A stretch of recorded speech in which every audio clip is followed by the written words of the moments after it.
Hey guys, welcome back to the Jen Files. I'm Jen, of course, and today we're doing the beauty consumer tag. And this tag I came across on the channel Floating in Dreams. It really spoke to me because I do like talking about, spending and beauty, so why not combine the two? The original creator of this tag is 90s LoveChild, so I'll be sure to link both of their videos down below. So I tag anybody who wants to do this to go ahead and do it. I think it's really interesting to talk about our spending habits. If you want to share any of your answers to any of these questions, there's about 13 of them. I would love to see your answers down below, so please do share. And I would love for you to come along on this beauty journey, ride, whatever you want to call it. Please definitely consider giving this a like or subscribe. Yeah, and I love doing tag videos. Sometimes it's nice just to talk and share some thoughts on where I am on this beauty consumer spectrum. So let's get started. First question is, how much do you spend on makeup a month or a year? Well, I actually jot down in my bullet journal any beauty or skincare purchases that I make. For 2019, I only spent 25 bucks on makeup itself, not skincare. I didn't include skincare in that. I did buy a little bit more of skincare last year than I did makeup. It's a whole other amount of money, but yeah, last year only $25. And this year, spent a little bit more than that up to this point. I know there's still another month left of 2020, but up to this point, I've only spent around 64 bucks on makeup. So definitely a little bit more this year than last year. I don't know, I don't think that's bad, really. I think that's actually pretty conservative, I guess, if you're somebody who does enjoy makeup. Yeah, because I really honestly don't buy much makeup these days unless I run out of it, so part of why it's so low. But yeah, that's how much I spent last year and this year so far, so I don't know if I'm going to get anything else before the end of this year. We'll see. Number 2, do you ever feel guilty about how much you spend on makeup? Definitely not. I think, like I said, this is more on the conservative side, I think, personally, like for somebody who does love makeup and enjoy makeup. So I don't have any guilt for that reason because I feel like that's already kind of on the low side. Number 3, do you get FOMO related to makeup releases? I don't think I get FOMO related to makeup releases. I think definitely admire like how pretty some of these collections are and how, new they are. I really do enjoy watching other people on YouTube use their collections and use the newer products and test them out. I do love watching that. And there's always new releases coming out. So even if you really think you like one thing, you forget about it when something else comes along. It's such a quick turnover rate for new. So I've kind of become desensitized to, really feeling FOMO towards anything. But I do admire a pretty collection, and my collection is getting a little bit older, so I do entertain the idea of overturning things and tweaking my collection a little bit and adding something new in once in a while. But I really haven't done much of that lately, and it's been fine. I can admire things from afar and don't feel like I'm missing out. Number 4, do you purchase or keep items simply because they are limited edition? I tend to not purchase many limited edition makeup at all. I try to stay away from it if I can, just because I don't want to fall in love with something and then not be able to get it ever again, right? That's kind of cruel. I have been looking at the Marc Jacobs Cherry collection. I just have admired that from afar. It's not something I'm gonna get at all. I'm not gonna pick it up, but it is one of those really cute limited edition items that I wouldn't get just because it was limited edition, but I like that product in and of itself, regardless of whether it's limited edition or not. I'm not gonna pick it up, but it is pretty. When it comes to like things I have that are limited edition, my collection's already pretty old, so a lot of things are like automatically limited edition because they're just not made anymore. A lot of things are just discontinued or yeah, so on that note, it does make it a little bit harder for me to want to let go maybe of certain colors that I know I really like, because I know I'm not gonna find that particular shade of lipstick or eyeshadow or whatever ever again. So that does kind of make me want to hold on to some of those pieces a little bit longer or not use it up as quickly, kind of a thing. But thinking about it realistically, by the time I do finish those items or get rid of it, like, will I even want that particular item again? Probably not. I probably won't even want it if I do finish it up. Okay, number 5, would you be willing to pay more money for a sold out product online? Definitely not, definitely not.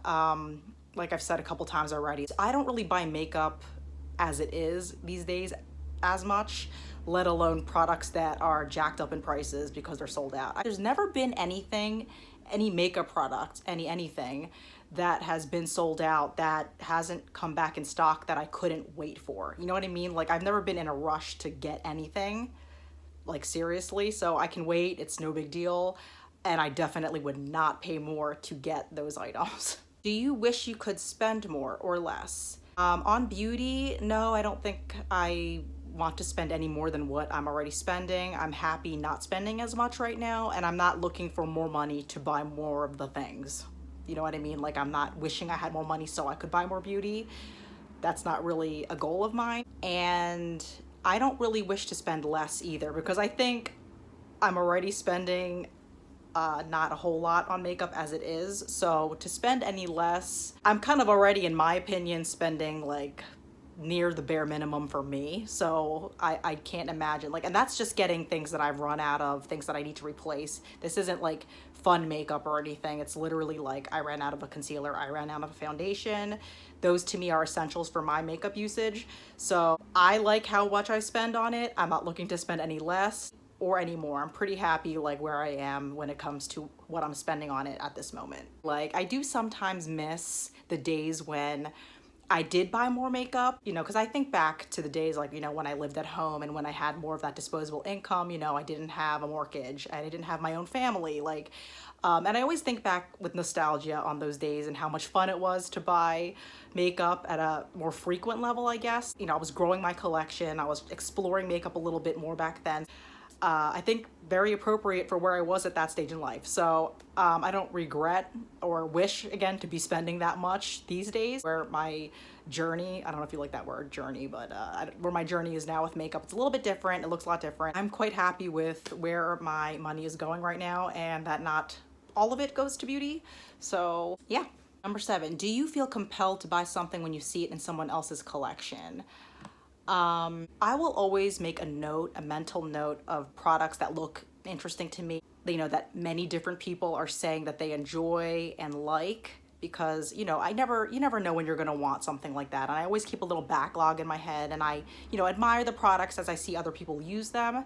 But there have been times when seeing YouTube gurus, so to speak, or, you know, different channels, different people using products that have caught my eye, and I'm like, ooh, that would be pretty useful, or I could enjoy that. It's not like I feel like that impulse to buy whatever it is that they're using, but I do definitely take notes, and especially if I hear a lot of different people talking about the same product and that it's really good and it keeps coming up over and over again over time, and it's, again, something that I'm looking for, that might push me a little bit, not push me, but like it might encourage me to maybe get that next time if that's something I'm looking to get, or if I run out of something, or I was looking to get something like that anyway. So, but I have been influenced here and there, but again, I don't run out and buy everything that everybody says to get just because everybody says it's good. It has to be something that strikes a chord in me somehow, or something that really piques my interest.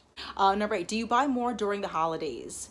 I tend to run out of things around the holidays, and I know there's sales all year long, so it's not just during the holidays. Like, I'm assuming they're talking about like Christmas and like Black Friday and all that. I do buy a little bit more during the holidays. If something has been on a wish list, this is like that time of year where you can get things at a really good discount or get some sort of deal, like why not, right? If there's like a really particularly good deal around the holidays that happens to fall in line with when I need something, or if I've been wanting something, then yeah. Number 9, have you ever hidden a makeup purchase from family or friends? I've never had to do that, thankfully. I don't think I buy it enough or have shame in my spending habits where I've had to hide it. So no. Number 10, do you have more than 10 products in your collection that you have not used in over a month? I definitely do. I don't have a huge collection, but I definitely have a big enough collection where there are definitely 10 or more, way more than 10 things that I won't get to in that month, and that includes like all my lipsticks, eyeshadows. But yeah, on that note, that is why I'm also doing, you know, Shop My Stash and, you know, Project 10 Uses. We can check out those videos. Try to incorporate some fun projects in there so that I do get to rotate my collection more often, and that's been really helpful with, you know, me getting to use everything. Even if it's not all in one month, at least I'm getting to everything at some point in the year or within a few months. Have you ever been pressured to purchase something you could not afford or did not need? If there's any pressure to get anything, it's not from external sources. Like usually it's more me on me, if anything.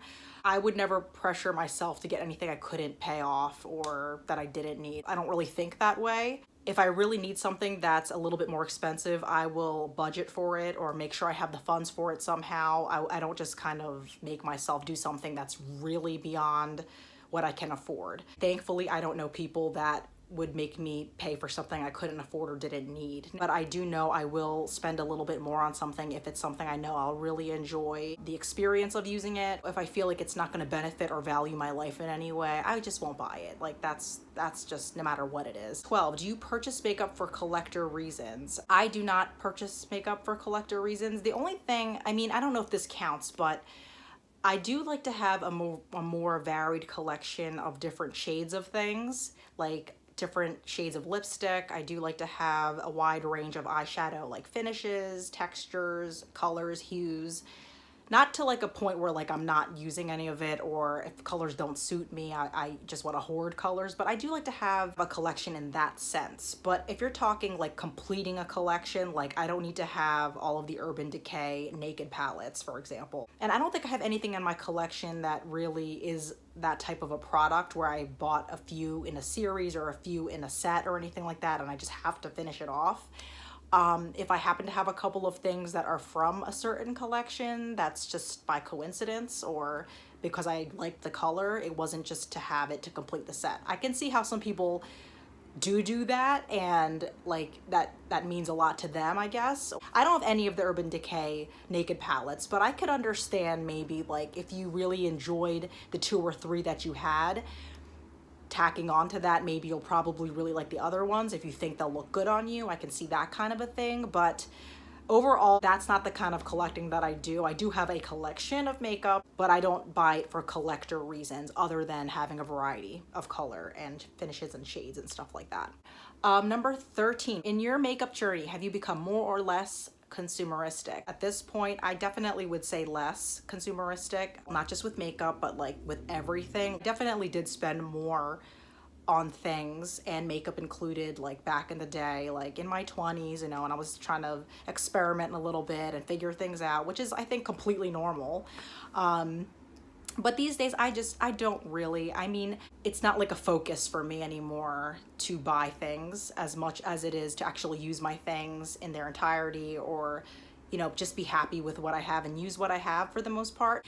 And yeah, I really do get joy from using what I already have and like liking things that are already in my possession. But at the same time, I am open to bringing in anything that I think I'll really get use out of and enjoying. So it's all about, for me, curating, you know, the things that you own and also curating things that you bring in. I give things a lot of time before I go ahead and click, you know, buy now or whatever. So, but yeah, I love things and I like material things and enjoy those things. I just, yeah, I just kind of know myself a little bit better now at this point. So I know what is worth it and what will just sit around gathering dust and will probably eventually get decluttered. Overall, I definitely think I'm less of a consumer. All right, so like I said, guys, if any of these questions appeal to you and you want to answer them, I would love to hear your answers. I hope you consider liking and subscribing. I hope you have a great week or rest of the week, a great Thanksgiving.